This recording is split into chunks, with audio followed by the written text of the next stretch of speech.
Deus, obrigada. Uhul! Graça e paz, igreja querida. Que lindo que está aqui.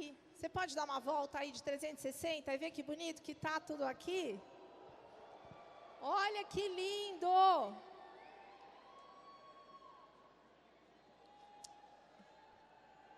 Podem se sentar.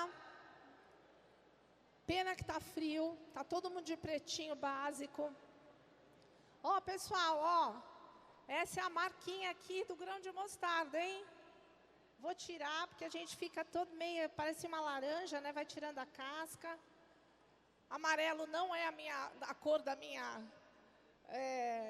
preferência, não é a minha tabela de cores, mas é a cor do meu coração. E em setembro, nós vamos ver esse ginásio com muitos amarelinhos. Todos vocês em setembro vão estar de amarelinho, amém? Vocês não pegaram essa data ainda, mas nós vamos ter neste lugar o estadual em setembro. E você já põe na sua agenda, 2 ou 3 de setembro, se eu não me engano, 2 de setembro, todo mundo aqui no amarelo, tá? Já vai preparando sua camiseta. Eu estou muito feliz de estar aqui, me sentindo muito honrada por estar, por ter recebido a incumbência de falar sobre família. Durante todo esse dia, vocês vão receber ministrações baseadas no tema do congresso, que é o modelo de Jesus. Diz para a pessoa que está do seu lado, você sabia desse tema tão profundo?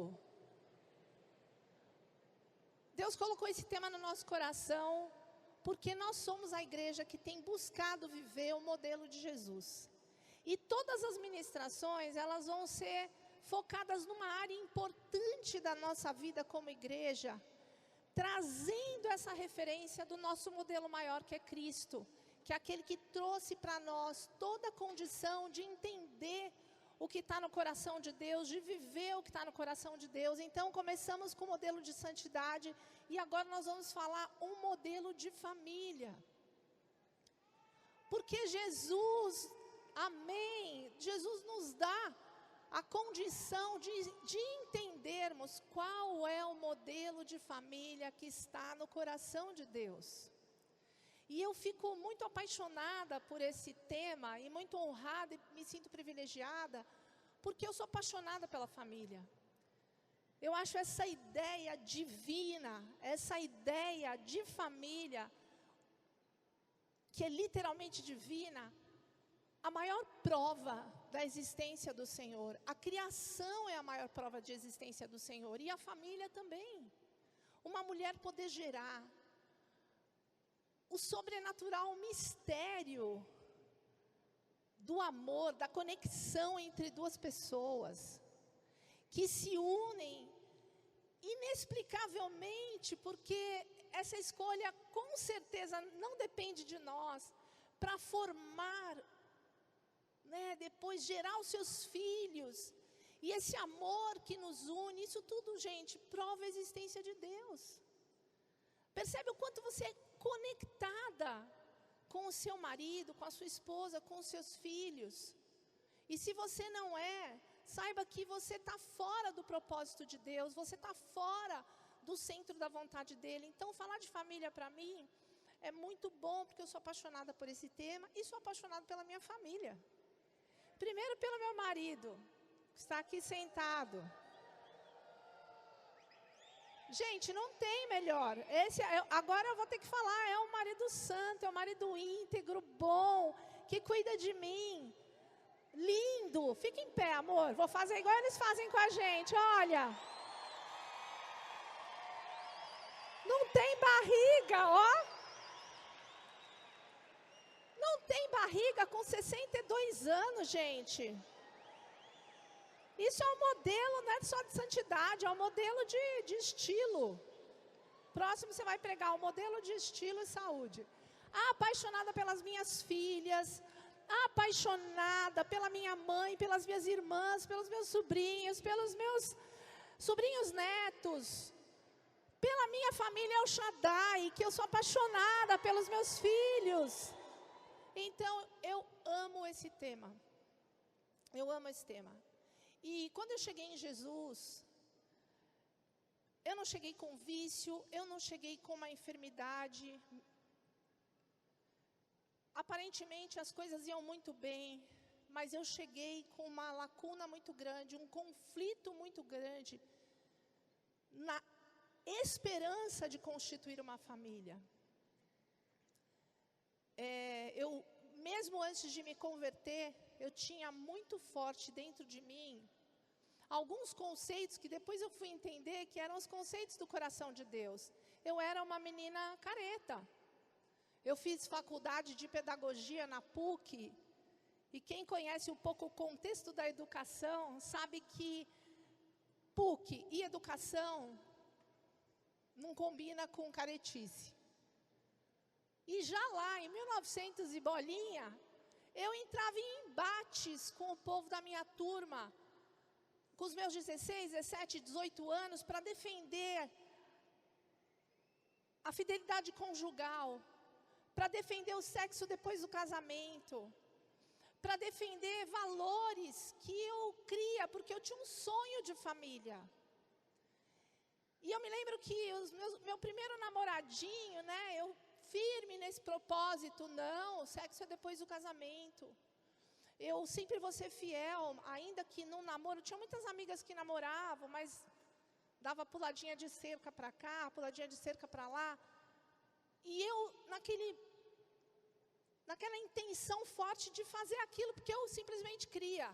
E criava caso mesmo. Eu lembro que tinha um momento lá, numa discussão nesses debates, uma amiga minha saiu assim comigo depois de uma discussão e falou: Cláudia, você fala, você tem um namorado, você fala que teu namorado, você pensa que teu namorado é fiel a você? Eu falei: lógico que é. Impossível. Por quê? Porque homem não fica sem sexo. Você defende duas coisas que não são compatíveis. O sexo depois do casamento e a fidelidade do seu namorado. Não vai bater, porque ele precisa de sexo. Então, ou ele faz sexo com você, ou ele vai procurar outra. Falei: não, imagina. Não acredito. Eu acredito na fidelidade dos homens. Isso adolescente, 16, 17, 18 anos. Eu acredito sim em homens fiéis. Santa ilusão. E os embates vieram, e eu posicionada. Porém, entre os meus 18, 17 anos e os meus 28 anos, que foi quando eu tive o privilégio, quando a graça de Deus me alcançou, que foi a data da minha conversão, essa Cláudia tão posicionada, tão decidida, tão convicta, foi tomando a forma do mundo. Foi sendo adulterada, foi sendo conformada com as verdades do mundo. Porque ninguém nasce, claro, a gente nasce debaixo do pecado original, mas toda criança tem sonho de família, toda pessoa tem, espontaneamente, porque nós somos criação divina, vontade de ter alguém que cuide de nós, de gerar. Todas as mulheres querem gerar, querem fazer filhos, todos os homens querem ser pai. O que foge disso, ou é um propósito divino muito grande, ou é uma distorção da alma, ou é um trauma, ou é uma ferida muito grande que tira as pessoas desse propósito divino. E a Cláudia dos 28, ela chega cansada e abatida, já envolvida sexualmente com o namorado, já até porque aquela relação com aquele namorado não era nada boa, porque estava totalmente fora dos propósitos de Deus, mentindo para os meus pais, cansada, pensando até, dentro daquela relação longa, de um namoro muito longo, pensando até que, já que eu fiquei 10 anos com ele, né, eu posso de repente dar uma puladinha de cerca e ver se não tem alguém um pouco melhor, mas eu vou ficar aqui com essa relação. Então tudo aquilo que eu acreditava estava em risco, porque o mundo, jovens, o mundo luta, e as trevas ferozmente contra a família e os princípios de Deus, e nós vamos sendo adulterados, e nós somos sendo conformados com aquilo que o mundo propõe para nós, ou por aceitação ou por cansaço. Chega uma hora que você discute, você briga, mas as pressões são grandes, a carne é fraca, as decepções, você começa a olhar para algumas coisas. E eu olhei para muitas coisas, porque, como eu disse, eu sou educadora, e eu, por estar dentro de uma escola, desde pequenininha, minha família teve uma escola durante 50 anos, aqui bem pertinho. Eu podia ver aos meus 18, 19, 20, 21, 22, os bastidores das famílias, famílias destruídas, famílias divorciadas, filhos com problemas, mães que sentavam às vezes para contar, para pagar uma mensalidade ou comprar um material e despejavam ódio, murmuração com relação aos seus maridos, o casamento dos meus pais contaminado com infidelidade, com conflitos muito grandes, e eu pensei, Cláudia, que bobona, você embateu tanto lá atrás, isso não existe. Essa família linda, fofa, que estava lá no teu coração, sei lá onde que você aprendeu isso, se você vê em algum filme, ela não é real. É impossível. Não há homens fiéis, não há a possibilidade de casamentos durarem a vida toda. Isso é só uma história romântica, bonita, do seu coração de criança. Então, conforme-se. E é sobre isso que Paulo fala. Em Romanos 12, não vos conformeis com este mundo, com esse século. Seja transformado pela renovação da vossa mente, mas a minha mente estava justamente trabalhada pelo mundo, e eu já estava assim, pensando, poxa, não sei, meus pais brigam muito, uma das minhas irmãs já casou. A outra questão que eu vi na minha família, uma desestrutura, com tudo que meus pais pareciam muito bons, uma das minhas irmãs, a caçula, com crise de ansiedade, com síndrome do pânico, não comia, ficou muito magra, muito abatida, e aquilo foi tudo se ruindo, eu falando, meu Deus, né, eu nem clamava ao Senhor, eu era como todo bom brasileiro antes de aceitar Jesus, né, a maioria católica, apostólica, romana, não tinha relação nenhuma com Deus, tinha 1001 tentativas de buscar o sobrenatural, ou o universo, eu sei lá o que eu procurava. Mas nesse processo eu vi muitas coisas, então eu simplesmente estava decidida, de repente, a ir morar sozinha, alugar um apartamento pequeno, gostoso, perto do meu trabalho. Aí eu viria minha família de vez em quando, poderia me juntar com aquele meu namorado, né, que nem era mais a pessoa que eu queria casar. Quando ele falava de casamento, eu desviava, porque era uma pessoa extremamente desequilibrada, viciada em drogas. Eu acabei meu curso, minha faculdade, me formei, trabalhei, e ele estava lá curtindo a vida como um playboy. Então, quando falava em casamento, porque a família dele queria que eu casasse com ele. Poxa vida, tem que amarrar esse menino na Cláudia, porque ela é boazinha, ela é legalzinha. Quando a família falava de casamento, eu desconversava. Mulherada, quem aí não quer casar? Só não quer casar quem já não acredita nessa relação. E eu me lembro que nesse contexto, isso não é um testemunho, eu ainda tenho muita palavra para você, eu quero contextualizar. Eu fui chamada, num determinado momento, Deus me resgatou, não vou contar esses detalhes, mas eu fui chamada, debaixo de uma palavra que foi falada para mim, esse foi o laço do Senhor para mim. Vinde a mim, você que está cansada e sobrecarregada, que eu vou te aliviar. E era exatamente o meu estado, cansada, sobrecarregada. Pessoas que são muito empáticas, eu sou uma pessoa muito empática, eu sou muito atenta ao outro, eu sou muito conectada com pessoas. Quando a gente tem uma decepção nessa área, ou dificuldade para que as conexões sejam boas, isso nos abate muito, isso nos enfraquece, isso nos cansa. E Jesus sabia que era isso que eu precisava ouvir. E eu corri para a presença dEle. E quando eu corri para a presença dEle, porque eu, imagine, aceitar um convite para ir numa reunião de oração, na casa de não sei quem, não sei da onde. Deus me fez uma cilada, né? o laço, né? O laço dele. E eu fui com a ideia de que eu estava indo orar pelo meu pai que estava com câncer. Mas, na verdade, eu fui laçada por essa palavra. A gente acha que vai, tô tudo bem, eu vou lá, sei lá, esse pessoal meio crente, quem que é? Deve ser um bando de gente careta, sei lá quem que eu vou encontrar lá.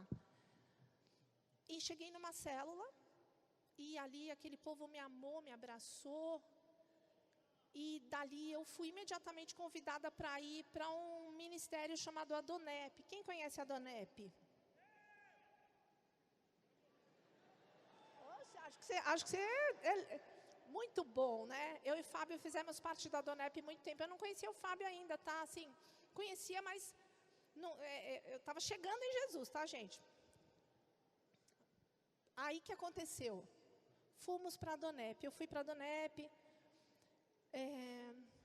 E nesse ministério de evangelismo, eles falam muito sobre um trinômio da prioridade perfeita. Assim que eu cheguei lá, eu ouvi sobre isso. Isso fez todo sentido na minha vida, porque eles falavam que uma vida só vai ser perfeita, segundo a perfeição de Deus. Uma pessoa só vai poder ser feliz, pleno, bem-sucedido, se ele tiver esse trinômio colocado no seu lugar. E o trinômio consistia em Deus em primeiro lugar, família em segundo e trabalho em terceiro. E aquilo entrou como uma rema. Eu falei, isso, Deus tem que estar acima de tudo, a família em segundo e o trabalho em terceiro. Isso para mim foi uma das grandes remas, porque eu já era nesse momento, quando eu cheguei em Jesus, por causa das minhas frustrações, por causa da minha angústia, do vazio com relação aos sonhos de família e tudo. Eu já era uma pessoa viciada em trabalho, porque eu tinha que canalizar essa minha vontade de servir, de ser mãe. Eu já estava com 28 anos. Eu queria ter sido mãe talvez lá com os meus 20 anos. Eu sonhava com família desde os 18. Que bom que Deus não fez o sonho ser maior que o propósito, senão eu estava casada com a pessoa errada, lá atrás no mundo. Mas eu cheguei aos 28, 30, viciada em trabalho. Eu falei, claro, é Deus em primeiro lugar, a família em segundo lugar e o trabalho em terceiro. E dentro desse ministério chamado Adonep, tinha um rapaz que já era uma espécie de liderança ali dentro, que contava um testemunho de que no ranking da história de vida dele, porque ele chegou em Jesus e tinha perdido a família, a esposa ele tinha sido traído no primeiro casamento com um melhor amigo que adulterou com a sua própria esposa. E ele contava esse testemunho de que a vida dele foi totalmente destruída, porque o ranking da vida dele era trabalho em primeiro lugar, família num segundo lugar bem distante, e Deus não entrou nem na prova, nem foi convidado para participar. E por causa daquilo, a vida dele tomou um capote. E ele não era viciado em trabalho porque ele era desatento à família, ou um cara ligado em grana. Não, ele trabalhava muito porque ele era um filho que tinha perdido seu pai muito cedo, e ele tinha uma angústia de conseguir sustentar a sua família. Então ele trabalhava muito para sustentar a família, se afastava da família. Deus não estava na prova, e por causa desse desequilíbrio e tantas outras coisas que o mundo traz, ele perdeu a sua casa, porque se distraiu, porque sua esposa, talvez numa frustração, por causa dessa ordem invertida, olhou para o lado, o casamento acabou, e esse rapaz que testemunhava era o nosso apóstolo Fábio Abud, hoje. Né? Ele contava esse testemunho, e eu tinha acabado de chegar naquele ministério, eu ouvia e falava, uau, é isso. Então, quando nós dois nos encontramos, nós dois tínhamos um vazio. Quando nós dois encontramos a Jesus, nós tínhamos um vazio, tínhamos um sonho totalmente destruído na área de família. Ele, porque a família dele foi totalmente destruída, capotou. E eu, porque não tinha ainda tido um casamento, mas estava completamente desiludida da possibilidade de ser feliz em família. Os valores totalmente distorcidos. Gente, nós universitários, tão cheios de sabedoria, né, educadora, ensinando as famílias. E não conhecemos muitas vezes, o mundo não conhece, as pessoas mais cultas desse mundo não conhecem a simplicidade das coisas de Deus que vão fazer com que nós sejamos plenos e felizes. As pessoas conhecem toda a dinâmica do futuro, o que vai acontecer com o computador, com a terra, e não sabem a fórmula da paz, da saúde mental, da unidade, da prosperidade, não sabem. E nós chegamos em Cristo, eu e ele, 2 jovens bem-sucedidos e tal, com o mesmo gap, com a mesma área a ser tratada. E nós nos encontramos. Então, o meu pedido de casamento, eu estou resumindo porque não é testemunho. Não vou contar minha história com o Fábio, em termos de testemunho. Mas quando a gente começou, então, a se encontrar em Cristo, Deus fez uma história linda. Dá para fazer uma rede de solteiros com a minha história e do Fábio, porque foi totalmente um encontro feito por Deus. A gente já fez, deu esse testemunho, é lindo, porque toda vez que eu conto, eu falo, Senhor, como o Senhor é bom. Né? Tudo valeu a pena. Os 10 anos de um relacionamento errado no mundo, todas as trombadas que eu dei, todas as decepções, para o Senhor me conectar com a pessoa certa. Na hora certa, no dia certo, da forma certa. E quando nós nos conectamos, tanto ele quanto eu tínhamos esse vazio na área da família. Então ele não me pediu em casamento só, porque ele já era um homem que vislumbrava o ministério. Ele sabia da necessidade de Deus estar em primeiro lugar, da família vir depois. Então ele não me pediu em casamento, quer casar comigo. Ele falou, você quer ser pastora? E eu, apaixonada, falei, quero. Vamos nessa, vamos nos unir. E a nossa família começou a ser formada juntamente com a nossa igreja.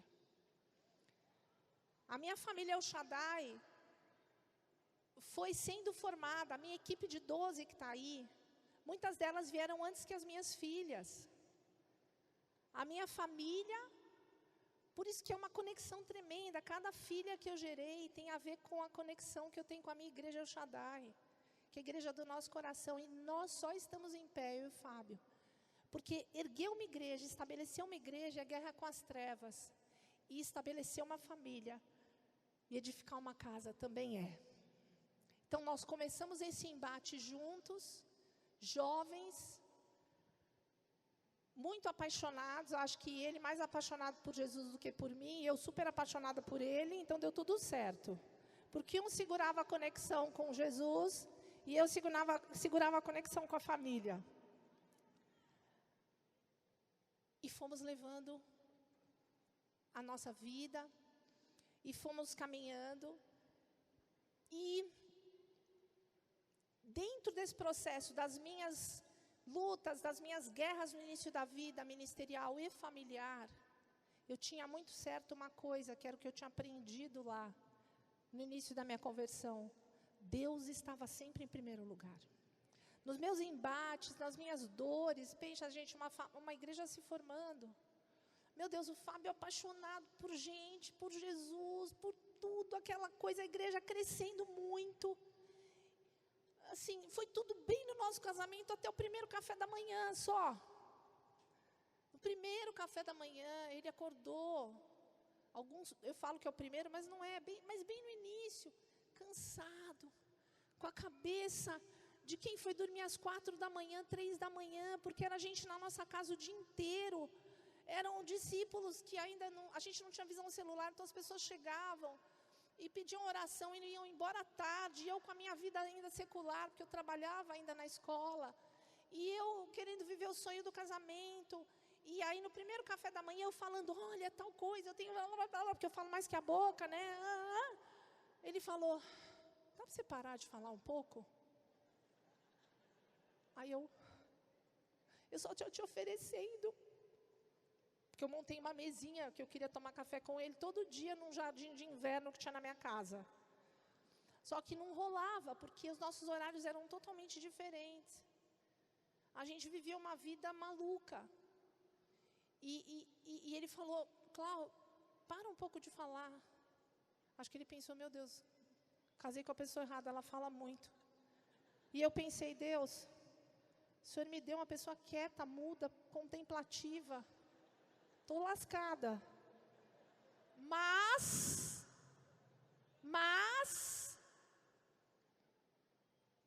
Deus em primeiro lugar. Eu confiava nele. Eu tive situações na formação da nossa família e da nossa igreja que eu não orei de joelho, eu não clamei, eu orei deitada. Falando, Senhor, o que eu faço? Eu já ouvi dizer que colocar a cara no chão é melhor do que o joelho, então eu vou pôr minha cara. Porque a vida ia indo e a gente ia... Mas eu estou contando, estou focando, estou pondo holofote nisso. Enquanto isso, claro, nós muito felizes, porque nós tínhamos Deus em primeiro lugar. Porque nos embates, nas dores, nas decepções, e eu também não devia ser fácil, porque não era entre tapas e beijos que nós fomos indo, era entre beijos e lágrimas, porque sanguíneo, quando está frustrado, está com alguma coisa, chora muito. Então eu imagino o Fábio aguentando a chorona, que falava, gente, a fila da fé não tinha visão celular, a fila da fé era só ele. E eu ficava pensando, quando que eu vou para casa com meu marido? Um dia normal. E aquela fila da fé. Né? E eu chegava lá, sanguínea colérica. Oi, dá licença, vamos? Aí ele, só um minutinho, tá. Aí depois de meia hora, vamos, por favor. Depois de uma hora, eu estou indo para o carro. E essas coisas iam acontecendo com a gente. E acho que ele devia pensar, poxa, o Senhor me prometeu uma mulher sábia, uma mulher, né? Mas é porque algumas coisas estavam em desordem, mas nós tínhamos ao Senhor. Isso não marcava a nossa história, isso não maculava a nossa relação.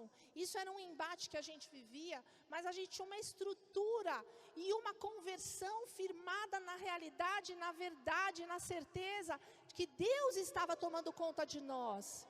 Então essas pequenas coisas, grandes, enormes coisas, não abalavam, embora as outras coisas não estivessem muito no lugar ainda.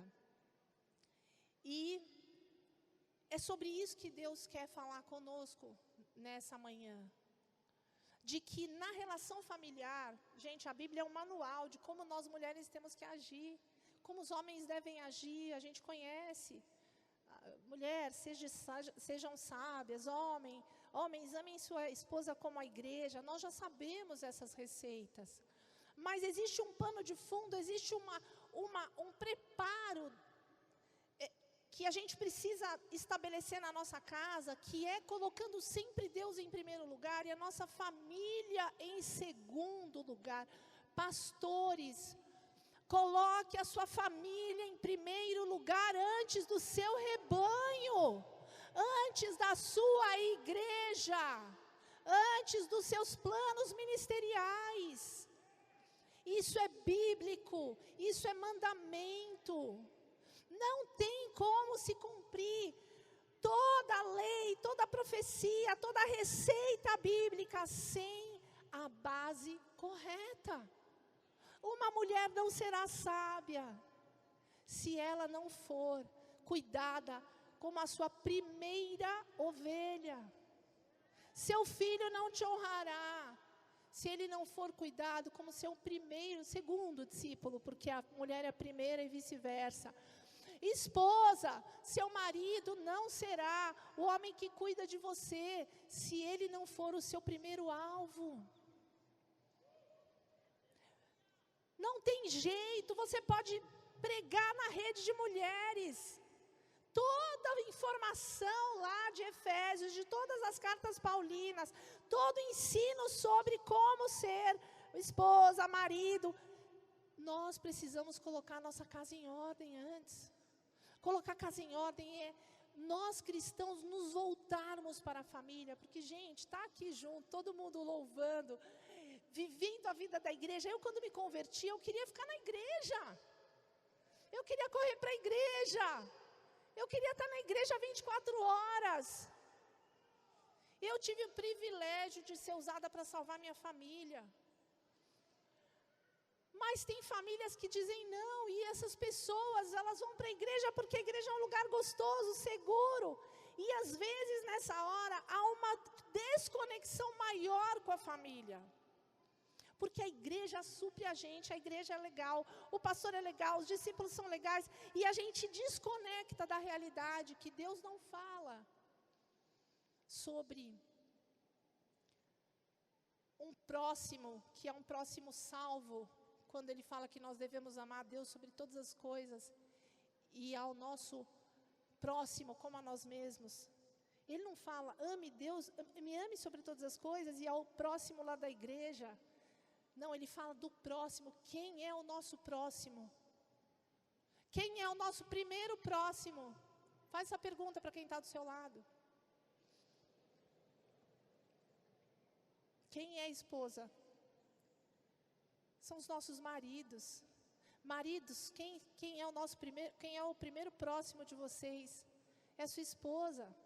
Às vezes eu estou lá pensando assim, né? A gente divide cama e banheiro. Eu já tenho quase 30 anos de casamento com o Fábio, 20 e poucos. Minhas filhas têm cada uma delas, porque Deus é muito bom com elas, cada uma delas tem uma suíte. Aí eu penso assim, as menininhas têm suíte, eu estou aqui dividindo o banheiro com o Fábio. Porque é o meu próximo, mais próximo.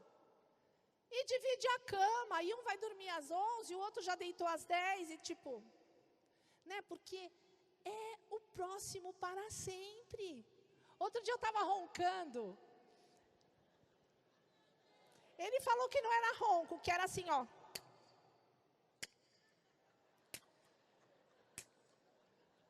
Aí ele entrou no quarto de mansinho para não me acordar, super bonitinho, não fez barulho, tal. Só que a hora que ele deitou e começou... Ele falou que tentou. Ele falou, não, eu não vou acordar ela. Eu fiz tudo, eu praticamente flutuei para ela não acordar. Aí uma hora ele falou, Cláudio, está roncando? Eu, desculpa. Ainda falei, desculpa. Aí no dia seguinte ele falou assim, amor, eu fiz tudo devagarinho.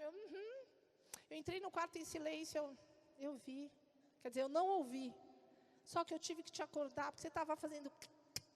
Eu falei, eu sei, amor. Tem noite que você está roncando, mas o teu não é...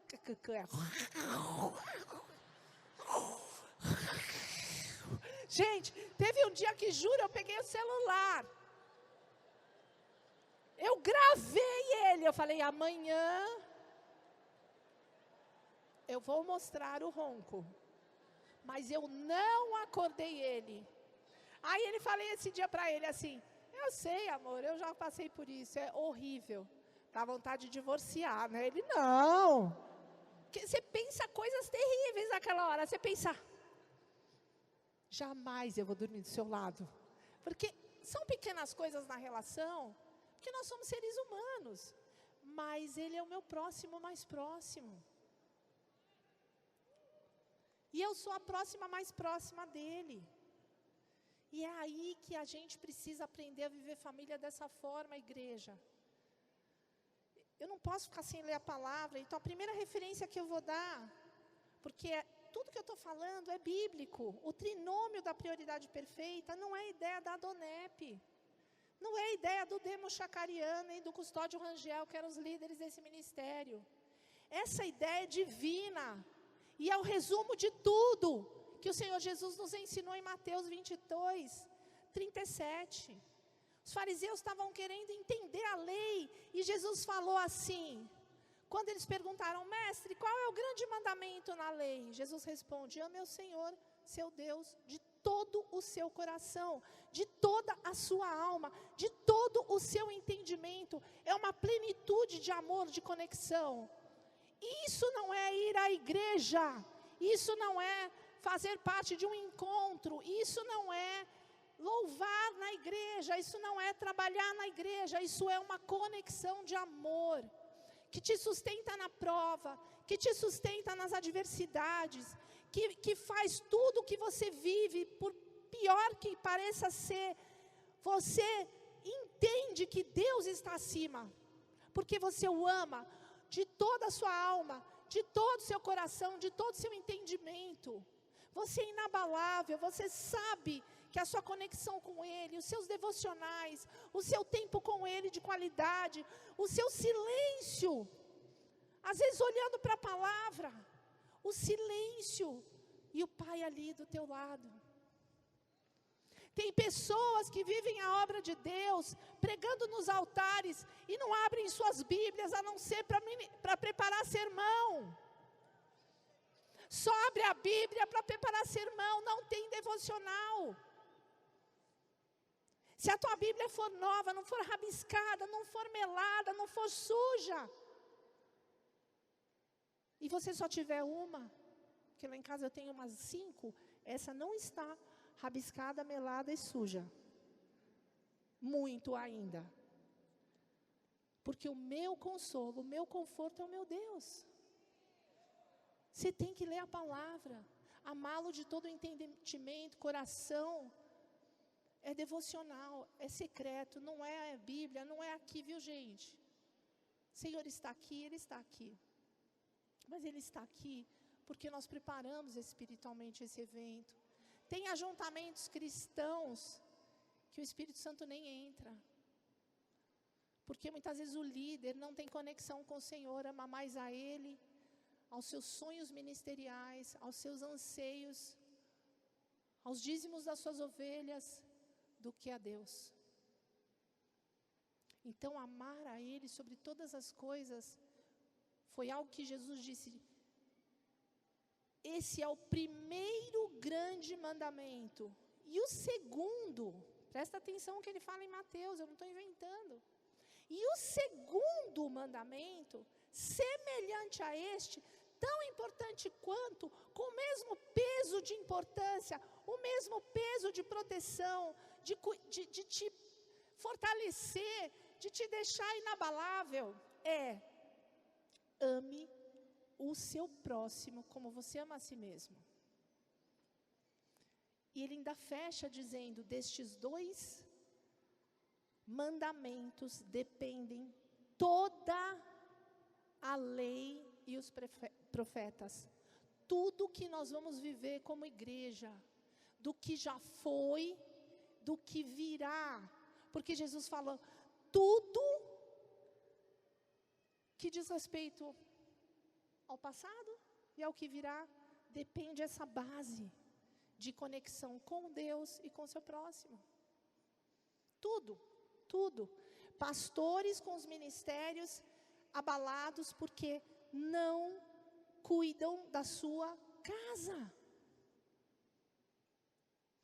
E ainda colocam dentro dos seus argumentos de destruição familiar, de que eles não saem da igreja, eles vivem a vida servindo ao Senhor, de que eles dedicaram a vida deles toda ao ministério. E eu falo isso porque nem todos aqui são pastores, mas nós vivemos uma visão de liderança. E uma visão de liderança te leva para cuidar de pessoas e ser modelo e referencial. Sede meus imitadores como eu sou de Cristo. O que as pessoas vão imitar em você? O teu ativismo? Quantas horas você fica dentro da tua igreja? Quantos encontros com Deus você faz por mês? Marca um encontro com a sua família. Marca um encontro com seus filhos. E menos encontros da sua igreja. A Bíblia fala claramente que se alguém, lá em 1 Timóteo, se alguém não sabe governar a própria casa, como cuidará da igreja de Deus? Como você vai cuidar da sua célula, se você não visita a sua mãe, não dá um telefonema para os seus pais, não cuida dos seus filhos, não sabe nem em que ano escolar seus filhos estão? Como você vai cuidar da sua célula? Se você não sabe nem a comida preferida da sua esposa, Se você não sabe se as meias do seu marido estão com furo ou não, você já desconectou. 1 Timóteo 3:5.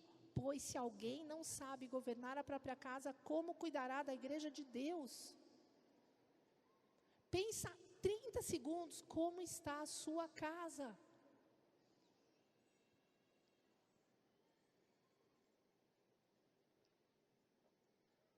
Como está a nossa casa? Eu não estou pregando aqui de bambambam não, viu gente?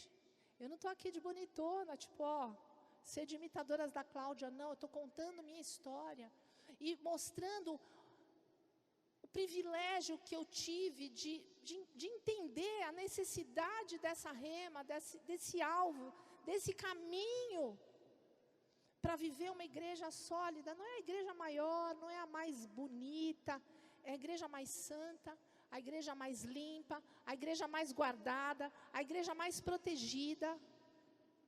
Porque hoje tem muita coisa boa que a gente pode fazer como igreja. A gente estava numa reunião deliciosa essa semana de discipulado, pensando em estratégias tremendas para fazer na igreja, melhorar algumas coisas e também dentro dessa dinâmica do que a gente pode aprender como ser humano, tanto know-how aí que existe no mundo para a gente falar melhor, até para eu pregar, eu preciso saber me portar, como é que eu me comunico, mas também falando do cuidado, da gente cuidar da nossa equipe primeira, porque a família, os filhos, depois dos nossos filhos de sangue, é a família da fé.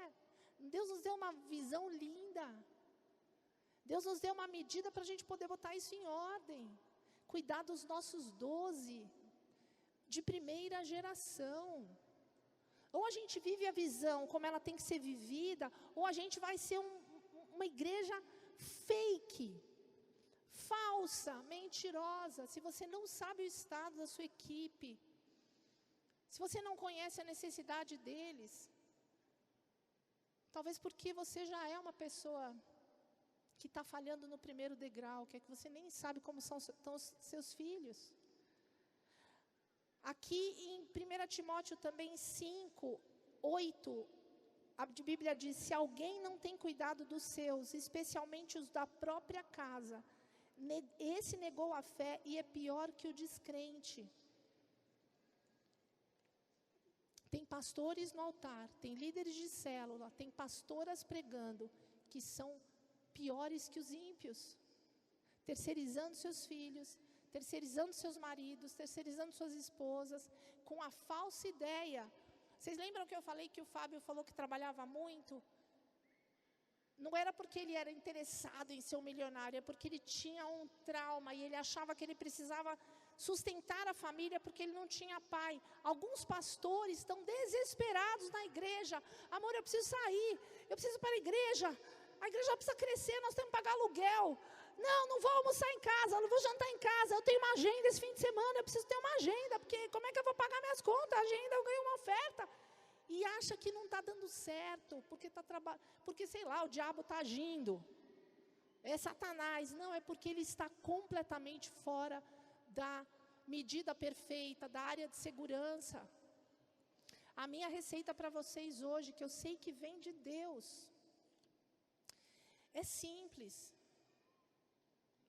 Pastores, cultivem, líderes, casais, cultivem seus casamentos. Saiam com seu cônjuge para jantar. Eu e o Fábio, a gente teve alguns embates na vida. Não vai acabar, viu, gente? É até a volta de Jesus. Só que aí a gente é mais maduro, a gente é maior, a gente é melhor. Agora eu já não embato tanto chorando, embato conversando. E não pode conversar muito também, porque embate muito sem choro também não é boa coisa, porque a gente tem que chorar, tem que se expor, tem que se derramar, tem que sofrer muitas vezes a carência, a ausência. O filho tem que chorar e falar para o pai: pai, eu te quero aqui, mãe, eu te quero. Cadê você? Se o filho nem sente mais sua falta, o negócio está mal. Agradeça porque tem alguém sentindo falta de você dentro da tua casa, viu? Não é chatice, é o socorro de Deus. Você sabe de uma rema maravilhosa que eu vou dar para vocês? Que chegou aos meus ouvidos. Eu tinha acabado de preparar a palavra e compartilhei essa palavra com alguém e falei, por isso que o Shabat, por isso que Deus criou o Shabat, porque é uma forma de manter a família junta. Deus é um estrategista, Ele sabia que se todo mundo se dispersasse, mãe, eu estou ocupado, pai, eu estou ocupado, eu vou sair. Não, Ele falou, todo mundo uma vez por semana juntinho de mim, um com o outro. Aí essa pessoa falou, é verdade. E sabe o que eu ouvi essa semana? Essa pessoa é minha filha mais velha, Vitória. Ela falou assim, mãe, eu ouvi essa semana o seguinte, que os judeus falam assim, eles pensam que nós guardamos o Shabat, mal sabem eles que o Shabat nos guarda. Uau, essa é muito rema. Eu falei, meu Deus, o Senhor fechou. A família nos guarda. Os nossos filhos juntos, nós e os nossos maridos, nós e os nossos primeiros discípulos, a coerência, a ordem de Deus não pode ser tocada. Não é o Shabat que é guardado, o Shabat os guarda. Gente, isso é muito rema. Isso faz tanto sentido, não faz, apóstola? É forte. Queridos, seus filhos não querem um pastor, eles querem um pai. Eles não querem uma pregação que sai da tua boca, eles querem conversar com você.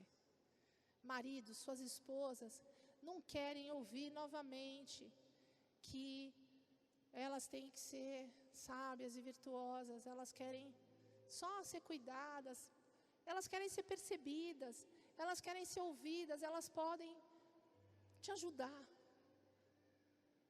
Esposas, seu marido não quer só sexo, seu marido não quer só mandar em você. Seu marido quer que você entenda que ele é a figura de Cristo dentro da tua casa, que ele vai te proteger, que ele vai te cuidar, que ele vai te amar, ele vai te trazer para o lugar correto. Ele vai mostrar para você quais são as coisas preciosas, dentre elas a unidade do casal. Porque às vezes a gente, eu na menopausa, quase 60 anos, não está com aquele fogo todo, aí o marido vem, aí você fala, só pensa naquilo. Não, essa conexão é importante. Se ficar sem isso, não é que o casamento acaba, a igreja acaba, tá? Porque é um efeito dominó, Deus deixou muito claro. Esse terceiro lugar da pirâmide, que é quando Jesus fala, toda a lei e os profetas dependem disso, porque lei e futuro, Deus está falando do movimento das coisas. Tudo depende da relação com Deus e do próximo. Então a gente vai ter que pôr a casa em ordem. A gente quer crescer, Deus entregou um modelo para nós e está acabando o meu tempo, que é perfeito, porque quando a gente cuida da casa, coloca os nossos filhos junto conosco também na obra, mas antes não é, filha, vem com a mamãe para o encontro, vem com a mamãe para a igreja, você tem que ir para a igreja com a mamãe, não, marca para sair. Outro dia eu saí com a minha filha, eu estava sentada com a Raquel num lugar, no shopping, acho que eu nunca tinha saído, só eu e ela para jantar, para comer, para almoçar, nem sei. Eu me senti tão importante, eu falei, gente, eu estou almoçando com a minha filha, que delícia, só eu e ela. E se de repente algum discípulo visse eu e com a minha filha no shopping, que eu vou raríssimas vezes, e também se fosse todo dia com a minha filha lá, problema meu e Deus. Mas se algum discípulo visse eu com a minha filha almoçando lá, podia pensar, apóstola, no meio da semana almocinho com a filha. Sim, porque às vezes esse almoço com a filha, ou com uma discípula chegada, é muito mais importante do que eu pregar 4, 5 horas e mandar um monte de regra pelo WhatsApp para a minha equipe, dizendo o que tem que ser feito, qual é o próximo plano, o projeto da igreja, sem respaldo, sem o aval do Senhor. desfrute, gente, lá no céu, o Senhor fala que não vai dar ninguém em casamento. Tudo que a gente pode viver em família, em unidade aqui na terra, aproveitem, vivam juntos. Isso não é para dizer, viu? Agora já vou fechar com antítese. Não adianta discípulo e filho usar como argumento esse tipo de pregação. Eu estou assim porque você não fica comigo, mamãe. Não. Ou um discípulo, não posso ir porque hoje estou em Shabat. Ninguém tem que ter 7 Shabats, tá?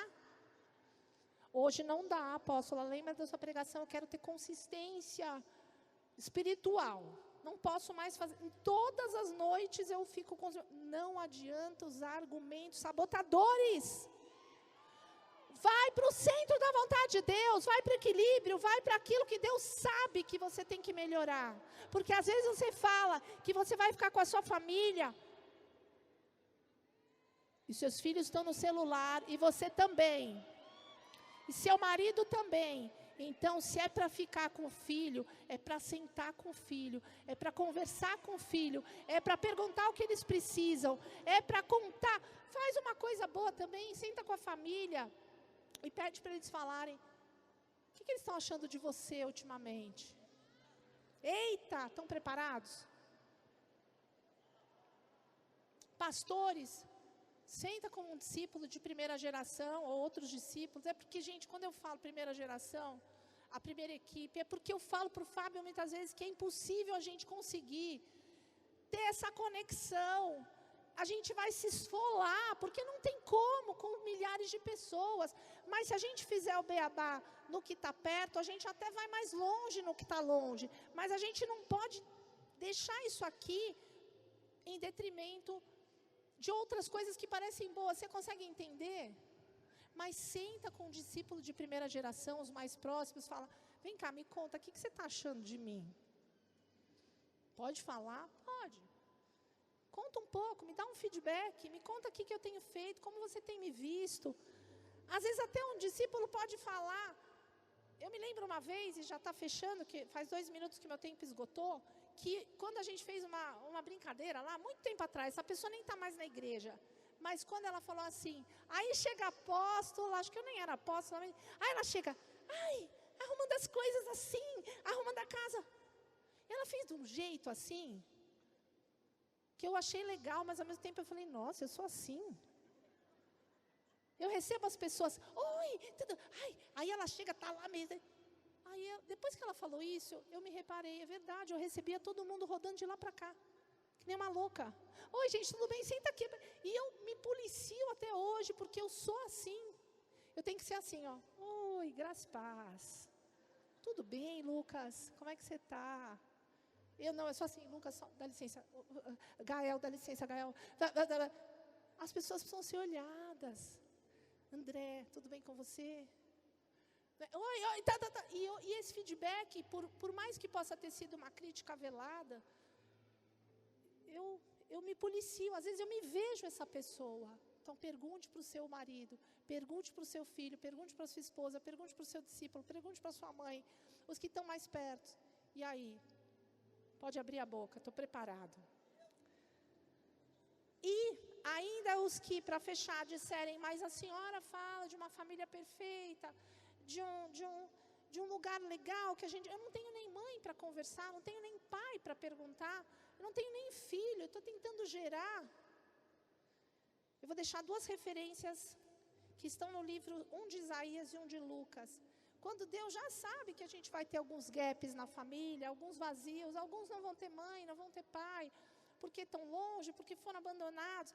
Mas ele fala assim, Isaías 49, pode uma mulher esquecer-se de seu filho que ainda mama e não ter compaixão do filho que gerou? Aí ele diz que sim, que é possível, porque ele fala, ainda que essa viesse a se esquecer dele, eu todavia não me esquecerei de ti. Deus supre os buracos de família. E quando Ele supre o buraco de família, porque você se conecta a Ele em primeiro lugar, Ele te prepara para a cura e para viver essa família que você sonha. E mais uma, porque Deus está abordando o amor de mãe, né? Eu nunca tive, apóstola, mas Ele não vai te esquecer.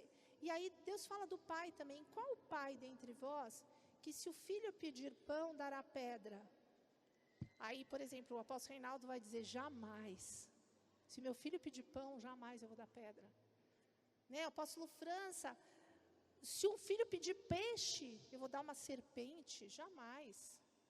Se o filho pedir um ovo, né, apóstolo Eliezer, eu vou dar um escorpião? Jamais. Porém, Deus fala que é possível.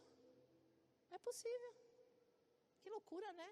É possível. Talvez alguém aqui nesse estádio hoje tenha um pai, que se você pedisse pão, ele te daria pedra. Eu não conheço a tua vida, mas eu acredito na palavra.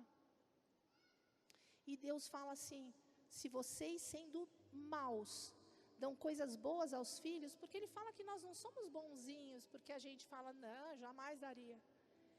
Ele fala, quanto mais dará o Pai Celestial, ainda que Ele jamais vai negar um pedido teu, mas você precisa entrar na presença dEle, você precisa se conectar do jeito certo, você precisa se derramar na presença dEle. Amém?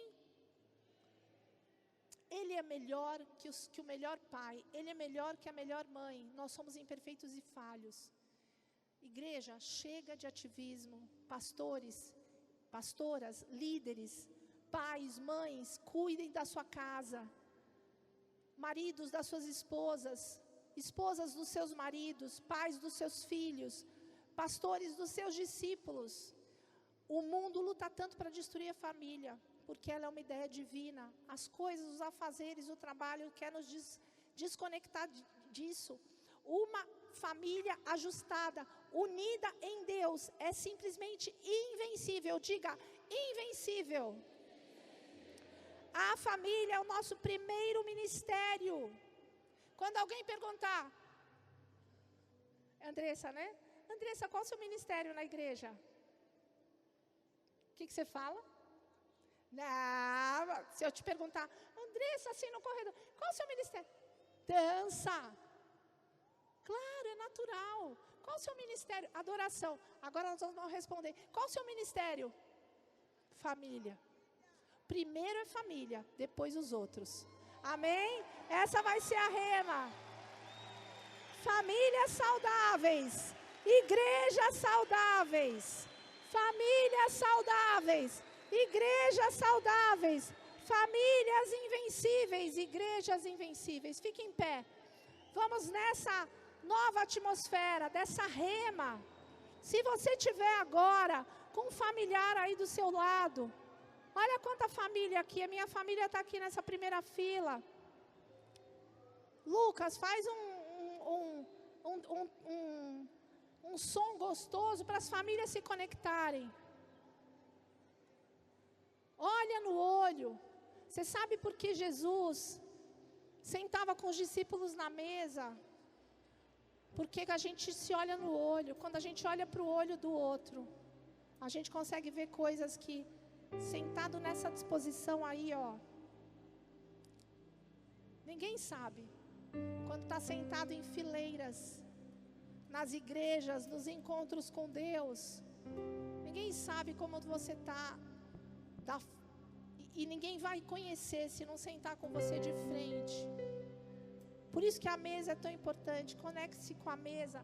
Essa semana a gente teve um discipulado com o apóstolo Arão, e a gente ficou na mesa até o fim. E o Fábio falou, vamos para o altar. Vamos para o altar. E o apóstolo Arão falou, vamos ficar na mesa. E aí a gente pensa, o Arão é descontraidão, o apóstolo Fábio é mais... Mas aquela experiência da mesa, a gente falando, a gente trocando experiência é muito bom. Olha no olho de quem está aí agora ao seu lado. Mas olha mesmo. Se não for família, não precisa olhar, porque também vai ficar aquele climão, né? Hoje não é apóstolo Esther, apóstolo Arão, não. Se for tua família, se for um discípulo e fizer sentido, que eu também não quero fazer disso um constrangedor. Abracem-se. Se a tua família não está aqui, quando você sair daqui, você vai dar um telefonema para o teu pai, para o teu irmão, que você não fala faz tempo. até para tua ex-mulher, mãe dos seus filhos. Não sei o que Deus vai fazer, mas você vai começar a mudar essa ordem. Você vai mudar sua agenda. Você vai ver qual o dia da semana que você vai conseguir ter só para a sua família. Qual o dia da semana que você vai ter só para os seus discípulos, para as suas discípulas. Eu tenho discípulas que a gente fica sonhando em tomar um café e o ativismo não deixa. Eu quero, Pai, neste altar hoje, me conectar mais com a verdade que nos deixa seguros, com a ordem perfeita. Deus, nós queremos nos conectar com a ordem perfeita, com as prioridades perfeitas. Nós queremos te agradar, nós queremos voltar ao centro do lugar seguro. Nós queremos igrejas grandes, sim. Nós queremos ministérios sólidos, sim. Mas nós sabemos agora o caminho, nós sabemos a estratégia, nós sabemos onde tudo isso começa, Deus. Senhor, abençoa esse povo. Deus, que todo tipo de desequilíbrio, todo tipo de consequência já deste mal, que o Senhor toque os maridos, que já fruto do seu próprio erro já estão, muitas vezes em adultério. As esposas que de alguma forma, fruto dos erros dos seus maridos, já estão de alguma forma fazendo aquilo que entristece o seu coração. Os filhos desconectados, muitas vezes porque os pais os levaram àquilo, mas a responsabilidade é pessoal. Então que cada um de nós comece esse movimento, esse processo de cura, Pai, em nome de Jesus. Levante a sua mão e faça uma oração. Conecte-se com Deus nessa hora. Depois de você olhar para o seu familiar, faça um pedido para que Deus te conecte a Ele.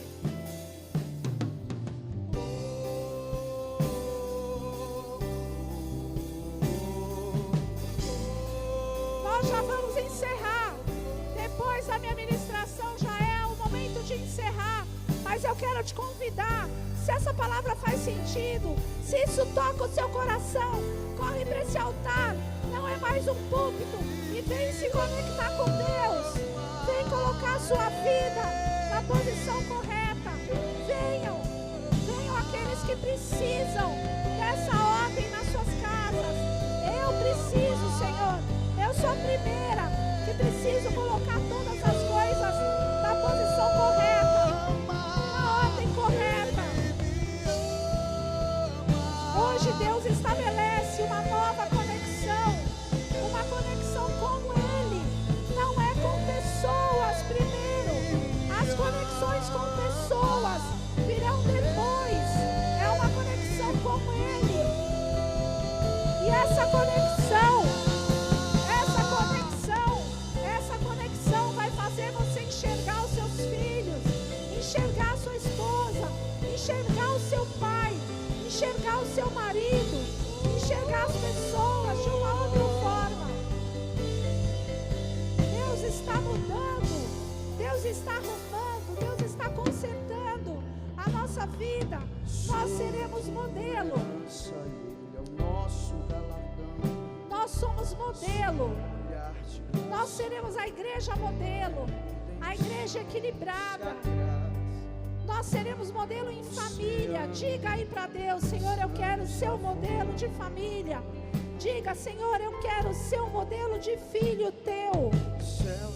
Eu quero poder nas minhas ministrações. Eu quero tocar e curar, Senhor, no teu poder, porque eu quero que o Senhor esteja em mim. Eu quero curar famílias, Pai, mas cura a minha família primeiro, cura o meu coração. Deus precisa de um exército sarado, não um exército manco. O exército manco vai muito perto, não vai longe. Ele está curando corações, relacionamentos com seus pais, está curando corações. Deus está transformando, porque Ele vai te dar uma família e você será modelo de família. Tudo aquilo que você viveu lá atrás vai ficar só como uma força que você vai ter no seu testemunho. E sua família será uma família modelo. Sua esposa, Você será um pai modelo, totalmente diferente daquilo que você viveu na sua casa. Totalmente diferente. Aleluia. Ele nos ama. Creia nesse amor. Ele nos ama.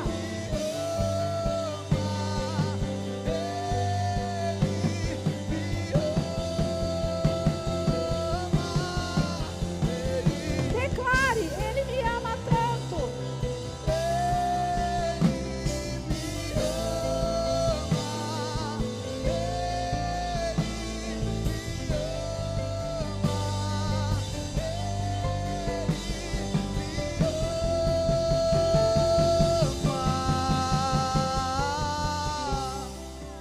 Aleluia.